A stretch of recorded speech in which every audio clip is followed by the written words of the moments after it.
Well, that's why we're going to go over it. All right. So we're going over number 4. Number 4. All right. Student drove to the university from her home and noticed the odometer of the car increased by. Ooh, what is the odometer measure? So what? Distance. That'd be the first thing I would note. Odometer measures distance. That's a big thing. And 17 minutes. What is your average speed? So speed, I'd also make sure I express that speed is the rate distance changes.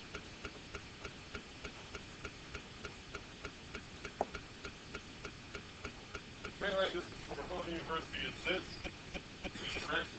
What is your average velocity? Ah. So then, that works. I would also need to express that displacement is how far I am from where I started, including direction. So when they tell me that the straight line distance, blah, blah, blah, blah, is part B there, they're telling me the displacement. And the reason they're telling me the displacement there is that velocity is the rate displacement changes.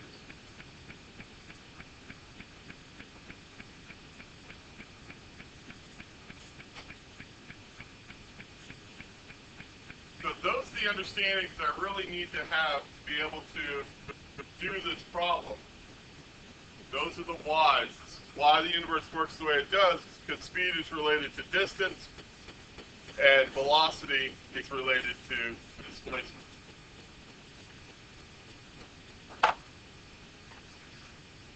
So, for me, I'm a very visual person. That page. So, for me it helps draw pictures. So here's her house. Here's the university. And they tell me, let's see, she drove, and that was 15 kilometers. And that took 17 minutes. I'm just kind of organizing my thoughts because this is how it works better for me. And then they told me also, though, that this, 17 minutes. This is only 10.3 kilometers. And they tell me it's that way. That's 25 degrees south of east. And then, let's see, shooting home by the same path. And so her time after she gets home, I'm going to call that time 2, is 7 hours, 30 minutes. All right, so there are all my relevant facts. This helps me to organize that. And I'm interested in speed and velocity here. So from my equation sheet, I'm going to actually grab my definitions of speed and velocity, which are right here. And that's that relationship that I expressed in my y. It's this relationship, and that's the main relationship I'm going to use as I go through solving. So, let's go, let's do it. Let's do part A. For A, her average speed. So for speed, it's just V, and it's distance over delta T. So her average speed, put the average sign over it before it stops jumping. Her distance is 15 kilometers. They want my answer in kilometers per hour. Uh-oh, I have her time in minutes. Why would I divide by 60?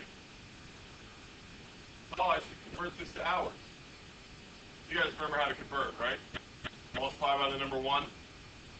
How many ever times you need? If you don't, come see me. I'll teach you how. Or use your TI, right? You got side tools in it? So I should express T1 in hours, and that would be 17/60ths of an hour. So on the bottom here, 17/60ths hours.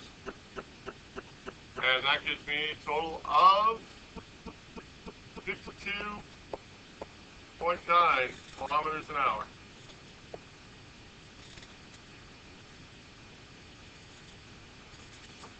Any questions on part A?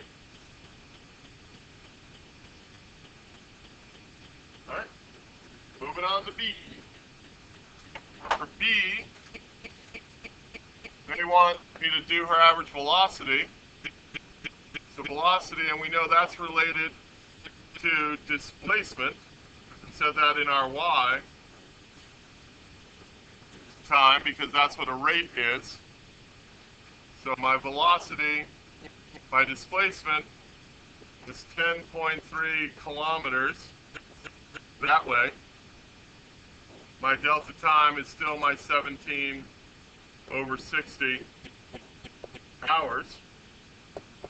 And so I end up with 36.4 kilometers an hour, and my direction, which is delta, and we'll just call that way.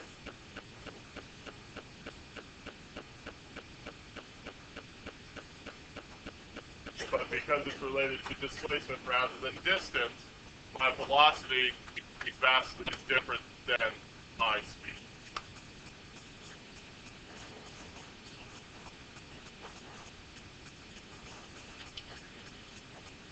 Well, for right now, because we're just dealing with the simplest case of motion, which is linear motion, really what's more relevant is positive or negative. So, and that's why I was kind of, when we go on to dealing with two-dimensional motion, which we'll start next week, well, yeah, we'll start very soon, the direction will become more complicated. Right now, let's call it going to here positive, and we'll call it going back negative. And they just happen to throw that directionality with it, probably in getting ready for later problems where they'll use the same type stuff. All right? So this being positive, it's coming out to a positive value. We're going to call this direction positive in our work. Yeah. Sure.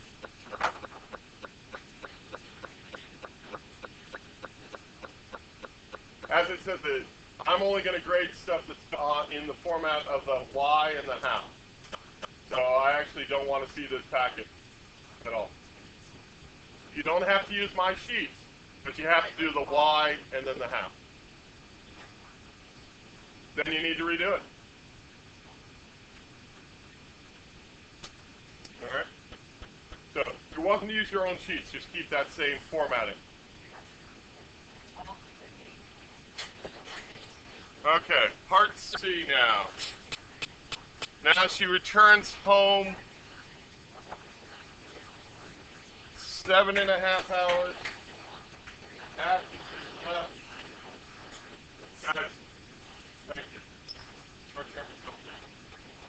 Her average speed of velocity for the entire trip. So her speed is again distance over change in time. Her complete distance, assuming she went back the same way, is 30 kilometers. And her time is 7.5 hours, which comes out to, if I do my head, yep, 4.00 kilometers per hour.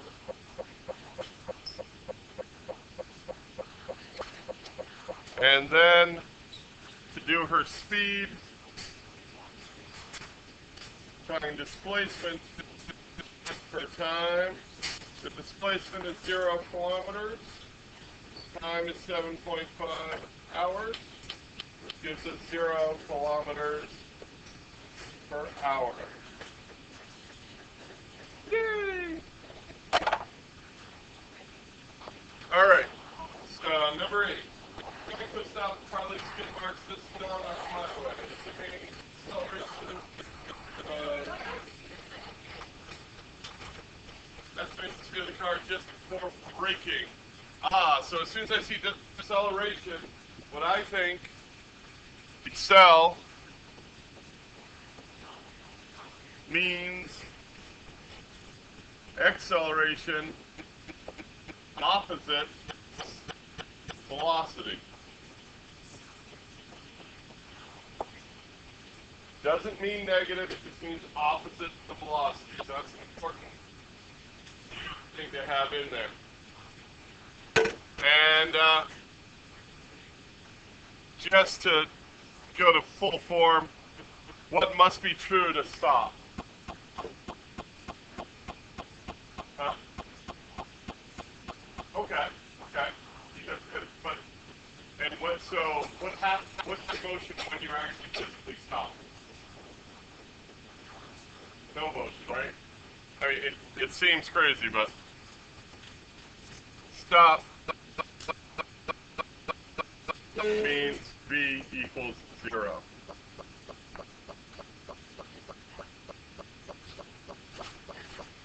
Deceleration means acceleration is opposite velocity.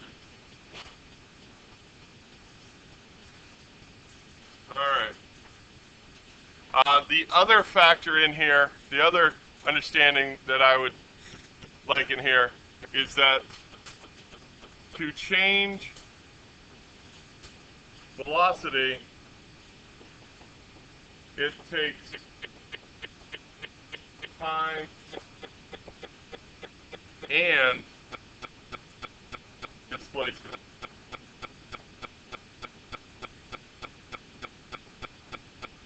So if I want to change my velocity, it's going to take both cost me time and displacement.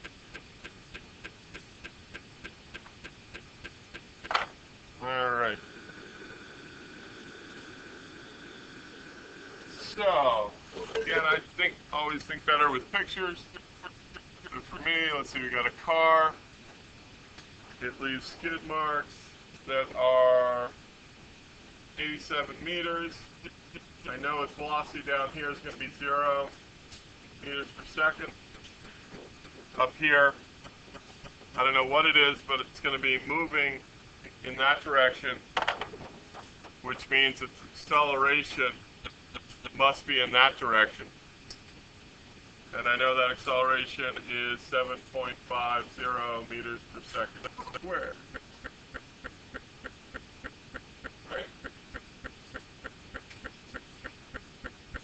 So I want the relation between how its velocity changes as it's accelerating for a certain displacement. On my equation sheet, that relationship, that sentence, is this one right here.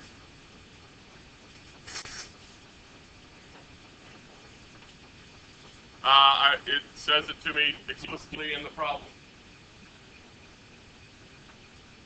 Yes, but if you think back to the y we just wrote, deceleration means acceleration opposite velocity. Right? So it is an acceleration. The word deceleration, all that tells me is that if my velocity is going to the right, it means my acceleration is going to the left. So mathematically, how would I represent that opposite relationship? Positive and negative. So which direction you guys want to pick as positive? Okay. Could we have just easily picked to the left? Sure. All right, so my V final, the velocity I end up at, I know that's 0 meters per second. Don't forget your grammar of the squared. V initial, I don't know what that is. Plus 2, negative 7.50 meters per second squared. And my 87 meters, which is positive because it's in the same direction. So let's see.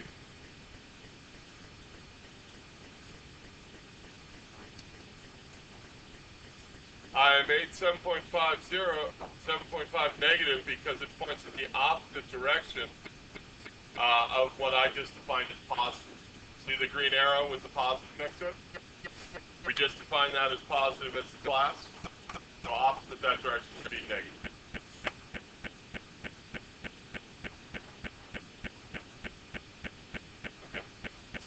And I come out with an answer. My V is 36.1 meters per second. And that is the correct answer. All right, so we're going to do number 11 here. This box path, if you start posting accelerates this, is maximum speed of this. How long does it take to catch up to the empty boxcar? What must be true to catch something? Not necessarily. No. Think about catching something. What if you run the other way? This is one of those really weird things. You don't think. I mean, you can stand there and catch a football, right? You're not moving fast for the sake of time. No, you can stand there and catch it.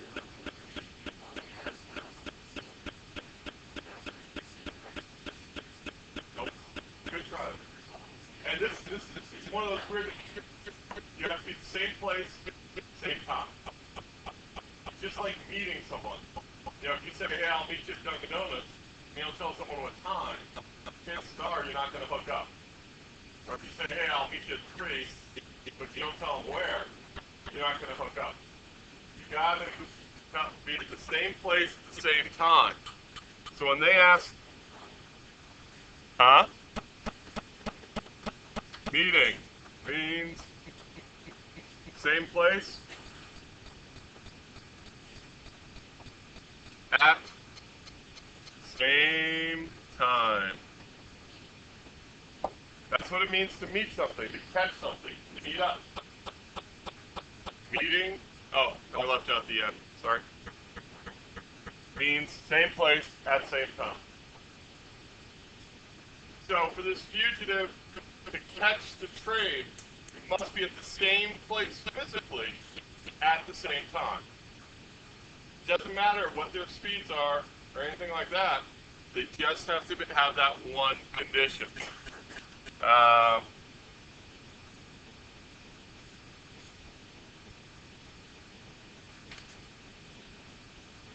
Probably be good at this point also to show that you understand that acceleration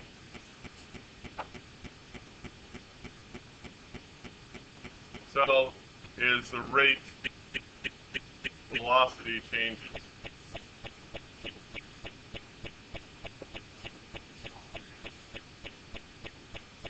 All right. So the equation that we have talks a lot about where you are is our top main kinematics equation, this one here.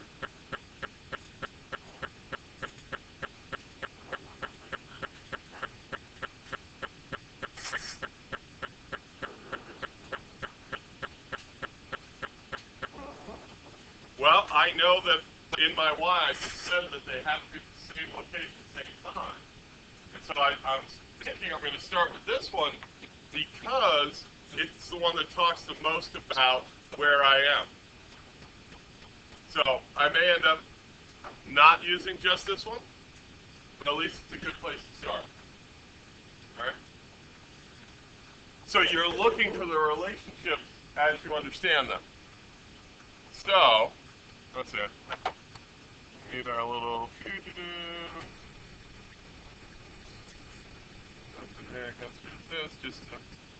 okay, so the train starts here, and it's moving that way at 5.5 meters per second.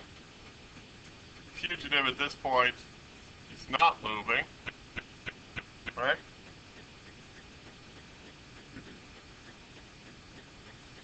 And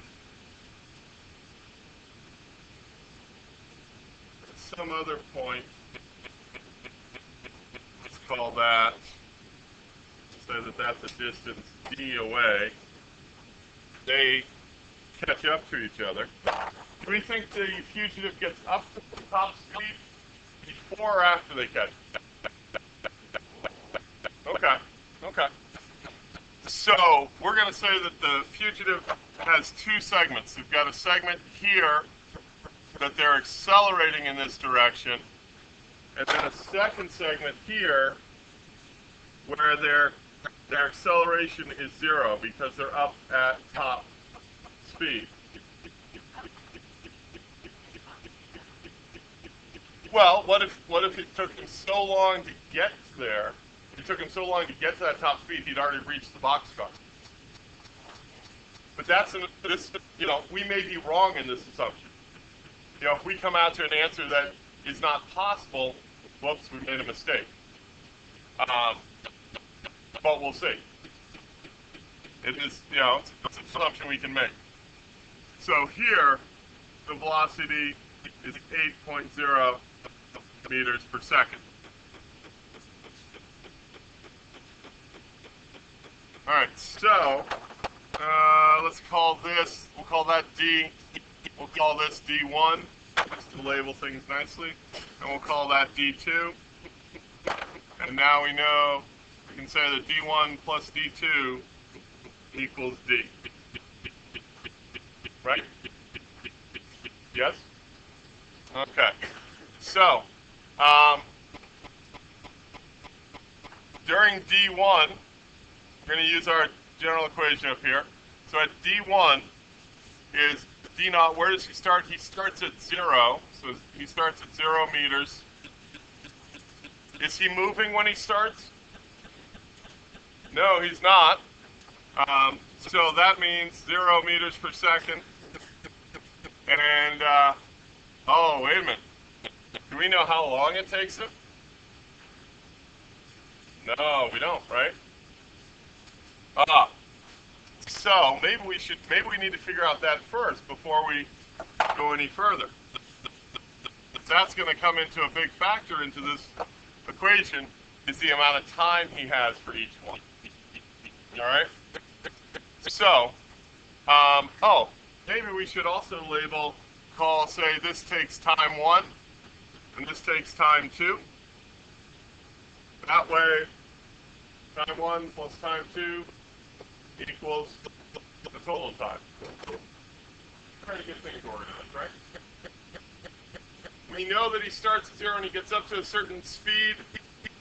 We can grab our equation here, which talks about how your velocity changes as you accelerate for a certain amount of time.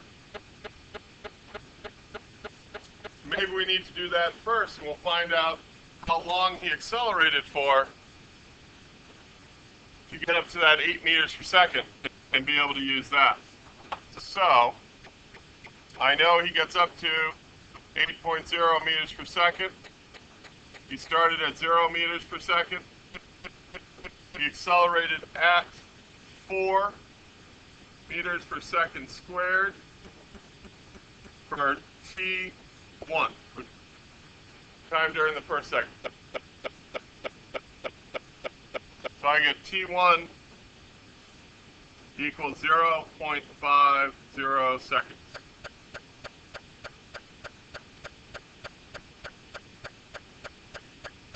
So So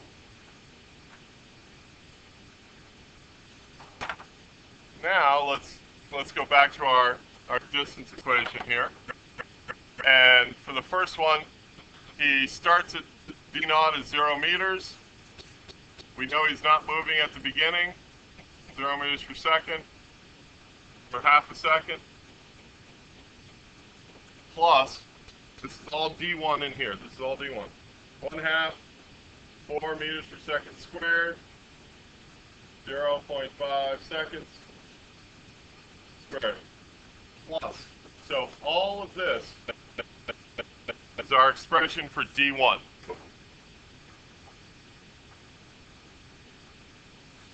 Now for d2,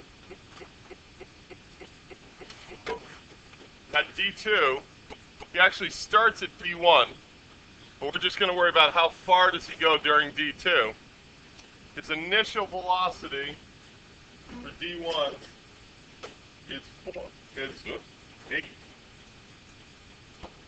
8 meters per second for time t2. That's the time that he travels this part. How far does he move because he's accelerating during that part?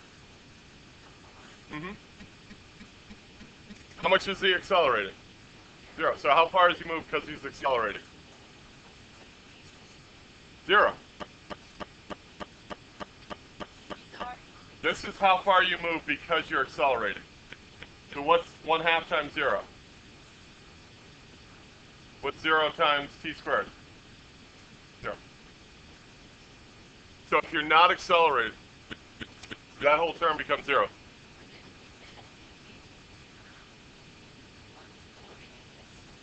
Right. That's why he just moves that far. This is d1. He moves that far in d2. He's already moving. Right. So he covers distance because he's already moving, but not because, yeah. And all of this equals our d.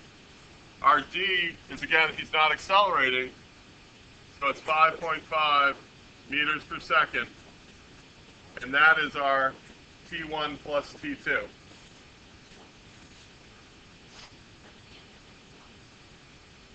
Oh, we know t1, don't we? 0.5 seconds. So the answer that we're looking for is t1 plus t2. So we need to solve this for t2.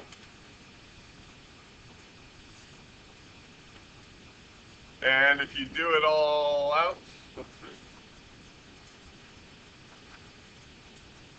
see, I got 0.5 times 4 times 0.25.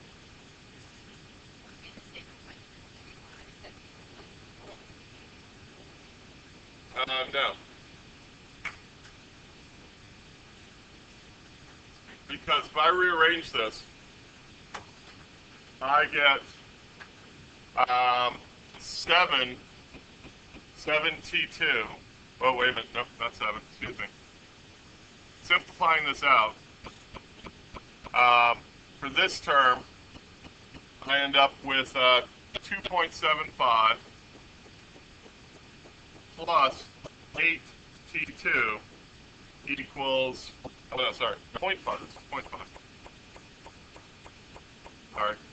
0.5 plus 8 t2 equals 2.75 plus 5.5 t2. I did 5.5 times 0.5. I factored out. Why is t 1.5? Because up here, we did the relationship between how the velocity changes with acceleration and time, and found that t1 was half a second. So doing that, let's see.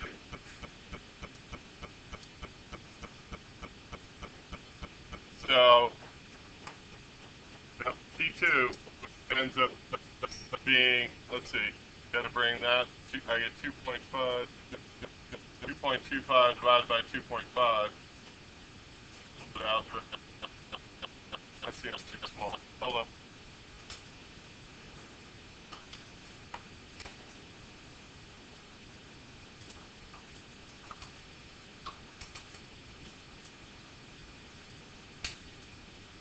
Yeah, that's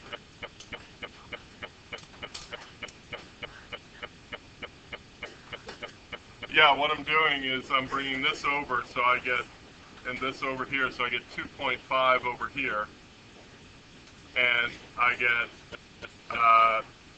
2.25 over here.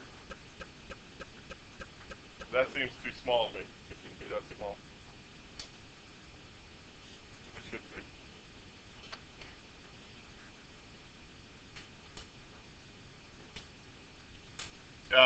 It'd be 8/9, which is too small. Where did it go wrong? Half a second. 0. Yes, sir. In which one?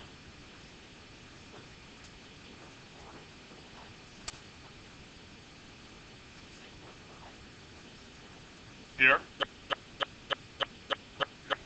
Which one? Up here? Oh, it's 2. Yes, thank you. I reversed it in my head.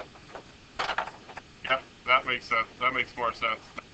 So this should be 2.00. This should be 2. This should be 2.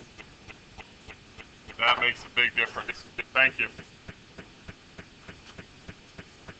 So, alright. Now these should be So let's see. 4, 16, 8 plus 8 T2 equals 11 plus 5.5 T2. 2.5 T2 equals 11 over 8. 11 minus 8, which is 3. So T2 equals 1.2 seconds. So my time, which is T1 plus T2, my time total to catch it is 3.2 seconds. 3.20 seconds. And that's correct. Thank you.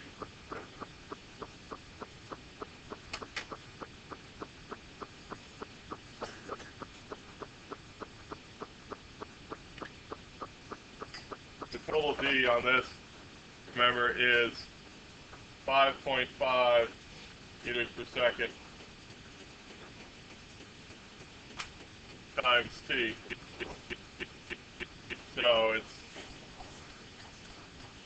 D is 5.5 meters per second times 3.2 seconds. And so that equals 17.6 meters.